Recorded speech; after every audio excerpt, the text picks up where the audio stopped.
สวัสดีทุกท่านด้วยนะครับก็ยินดีต้อนรับเข้าสู่โปรเจกต์ใหม่กับเกม City Sky 2 ที่จริงๆจังแรกของผมหลังจากที่ได้เว้นวรรคเกมภาค 2 กว่าครึ่งปีแล้วเมื่อสัปดาห์ที่ผ่านมาเนี่ยทางทีมผู้พัฒนาเขาก็ได้ปล่อยแพทช์ใหม่อีกอันซึ่งจะเป็นการอัปเดตครั้งใหญ่คือตอนนี้ก็ถึงเวลาได้เริ่มต้นโปรเจกต์เมืองใหม่จริงๆกันสักทีนะครับสำหรับในโปรเจกต์นี้ก็จะเป็นโปรเจกต์เล็กๆที่จะเริ่มต้นตั้งแต่โปรเซสการทำตัวแมปขึ้นมาใหม่กันเลยนะครับโดยตัวภูมิประเทศนั้นจะอ้างอิงจากพื้นที่ที่มีอยู่จริง2แห่งแรกก็จะเป็นพื้นที่บางส่วนจากเกาะนิวบิเตนที่จะอยู่ในปาปัวนิวกินีและอีกแห่งหนึ่งจะเป็นเกาะสิงคโปร์ที่จะอยู่ในแถบทวีปเอเชียนำทั้งสองมาผสมผสานเข้าด้วยกันจนกลายเป็นแมปใหม่ที่มีชื่อว่านิวนาคาไนนะครับส่วนที่มาของชื่อนาคาไนก็จะเป็นชื่อเทือกเขาจริงๆบนเกาะเดียวกันนี้เลยนะครับและเนื่องจากตัวเกมณตอนนี้มีธีมให้เลือกจำกัดดังนั้นการเลือกธีมของเมืองก็จะเป็นแนวนอร์ทอเมริกานะครับต้องบอกว่าการทำแมปในภาคนี้เนี่ยก็จะมีความแตกต่างจากภาคแรกอยู่คือภาคนี้เนี่ยก็จะมีการแบ่งไฮแมปเป็น2ส่วนแรกจะเป็นพื้นที่ที่เป็น Playable Area และพื้นที่ที่อยู่รอบๆ Playable Area เนี่ยจะเรียกว่า World High Map นะครับส่วนนี้เนี่ยก็จะไม่สามารถสร้างอะไรได้เลยซึ่งตัว High Map ทั้ง2ส่วนนี้ก็จะต้องแมทช์กันด้วยนะครับจริงๆวิดีโอนี้เนี่ยผมอาจจะไม่ได้พูดอะไรเยอะมากนะครับเพราะว่ามันเป็นพาร์ทที่ใช้เวลาทำที่ค่อนข้างนานและมันดูน่าเบื่อไปสักนิดนะครับสำหรับวิธีการโปรเซสการทำแมปตัวนี้ก็จะเป็นการดึงข้อมูล High Map จากเว็บหนึ่งมานะครับ URL ก็ตามที่เห็นอยู่บนหน้าจอนี้เลยนะครับในที่นี้ผมจะเลือกพื้นที่ที่ต้องการมาสัก 2-3 ที่ตามที่ได้บอกไปเมื่อตอนต้นเลยนะครับส่วนโปรแกรมที่ใช้รวมและแก้ไข High Map จะเป็น Affinity Photo นะครับแต่เนื่องด้วย High Map ที่ได้มาเนี่ยมันก็ไม่ได้ละเอียดอะไรขนาดนั้นคือผลลัพธ์ที่ได้เนี่ยมันอาจจะไม่ได้ออกมาดีแต่ก็ยังถือว่าพอใช้งานได้นะครับจากนั้นผมจะทำการ Import เข้ามาในเกมและทำการดัดแปลงตัวภูมิประเทศอีกทีหนึ่งโดยใช้เครื่องมือที่มีอยู่ภายในตัวเกมเลยนะครับส่วนที่ได้ปรับแก้จะมีทั้งเทือกเขาพื้นที่ราบลุ่มและก็แม่น้ำนะครับและส่วนที่ได้ทำเพิ่มเติมก็จะมีการขุดคลองใหม่ตรงพื้นที่ราบลุ่มแล้วก็มีปรับพื้นที่บางจุดเพื่อเพิ่มความชัดเจนให้มากขึ้นด้วยว่าตรงนี้คือส่วนไหนยังไงบ้างเพราะเดี๋ยวตอนทำอาจจะงงได้นะครับ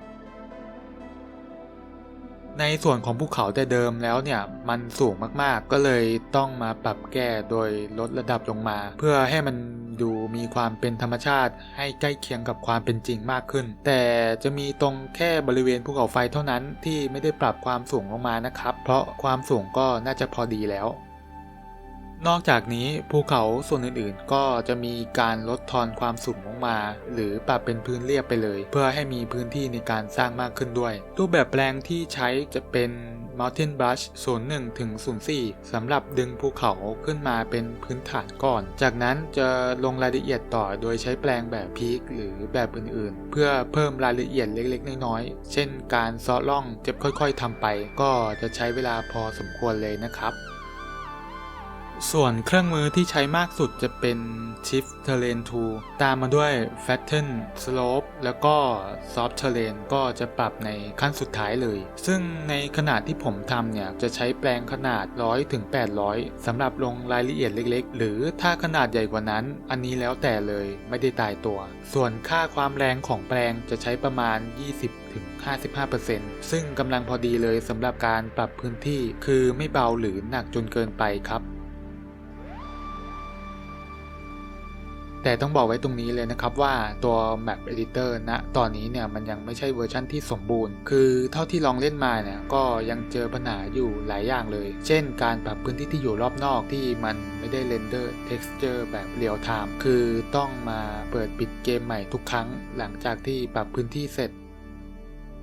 หลังจากนี้จะเป็นการปรับพื้นที่ไปเรื่อยๆผมจะปล่อยให้ทุกท่านดู Time Lapse ในส่วนนี้ไปแล้วเดี๋ยวกลับมากันต่อในส่วนของการเพิ่มแหล่งน้ำในแมปนี้กันนะครับ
กลับมากันต่อกับการใส่แหล่งน้ำให้กับแมปนะครับซึ่งระบบการใส่แหล่งน้ำภาคนี้เนี่ยก็จะแตกต่างจากภาคแรกจากเดิมเนี่ยจะมีแค่แบบปกติและแบบที่ใช้ปรับระดับน้ำทะเลแต่ในภาคนี้เนี่ยจะมีทั้งหมด4แบบเลยก็จะมี constant rate constant level border river และ border sea water นะครับ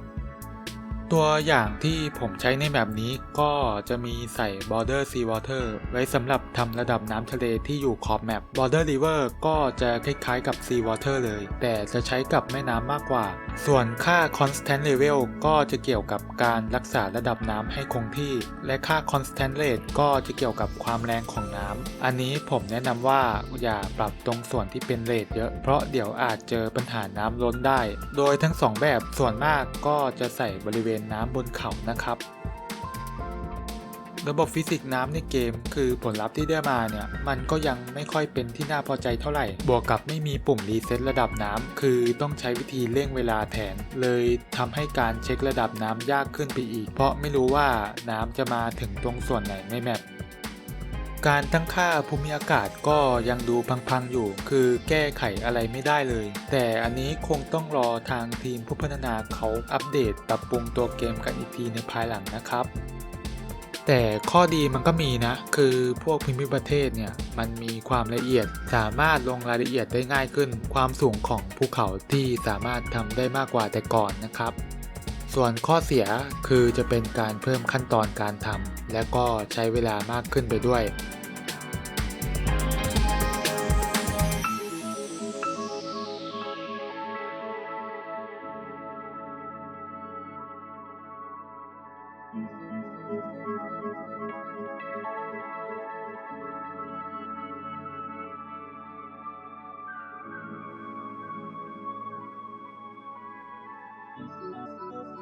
สำหรับแหล่งทรัพยากรธรรมชาติอันนี้จะมีการใส่เข้ามาให้ค่อนข้างครบเลยนะครับโดยจะเน้นไปที่โซนเพาะปลูกที่จะอยู่บริเวณที่ราบลุ่มโซนที่เหมาะกับการทำเหมืองแร่อันนี้จะอยู่ใกล้กับภูเขาที่ล้อมรอบไว้นะครับส่วนแหล่งน้ำใต้ดินก็มีมาให้ในแมปนี้เช่นเดียวกันนะครับ